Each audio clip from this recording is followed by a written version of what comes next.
Let's talk about the state of conservative politics in Canada.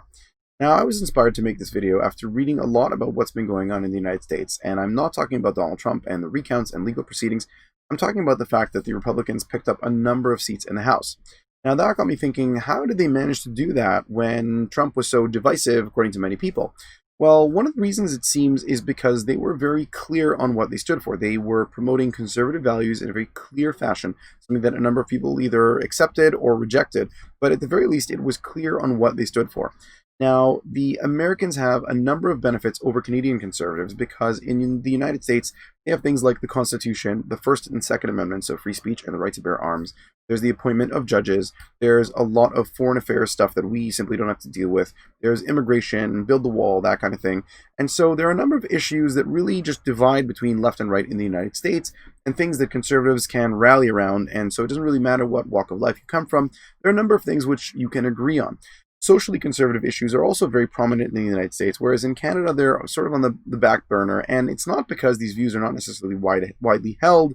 It's because many conservative politicians don't really want to talk about them because they feel it's too dangerous for their electoral chances. And in many ways it is. These issues are not the same as they are in the United States because the United States, the country, is simply just more socially conservative than in Canada. Now, one of the main issues here is that the conservatives don't have those things to rally around. Saw in the last election that they really focus on fiscal conservatism, which is obviously very important. It's important to have a balanced budget and a strong economy, but the focus on fiscal conservatism is not enough because if I wanted liberal extract to bake my cake, I would use liberal extract. I wouldn't use artificial liberal extract if I wanted to do the same thing. Now, this is one of the reasons why, again, the Republicans were successful is because they were very clear. When we're looking at Canada, it's very difficult for the Conservatives to get those type of issues because, again, structurally, we don't have the same system. Further, when you're looking at a big tent, you have a social conservative and a fiscal conservative, maybe who's super pro-abortion.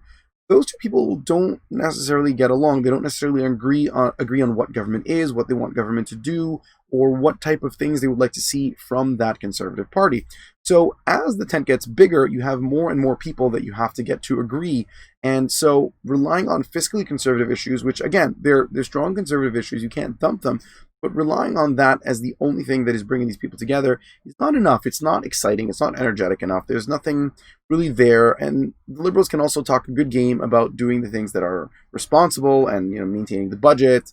Of course, you have the budget will balance itself and these kind of gaffes. But by and large, I don't think a lot of Canadians really feel that the Liberals, especially now with the pandemic, that they're obviously taking advantage of a lot of the pandemic spending. I don't know if that fiscally conservative message is penetrating to the number of Canadians that you really need if you want to win an election. Now, the other issue is when you have that big tent, it's not just the fiscal and social conservatives, it's also people who are just anti-left, people who don't like social justice, don't like progressivism.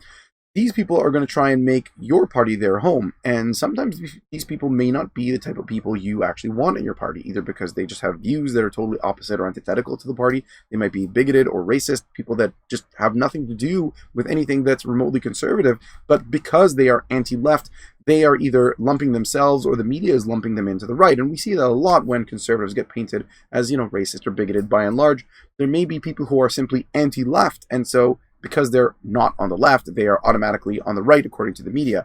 And that is a huge challenge. Now, altogether, because the Conservative Party is a big catch-all, the main question is, and I don't have the answer, but the main question is, are you making policy to get elected, or are you trying to get elected so that you can make policy? And this is something that Conservative Party leaders will have to address.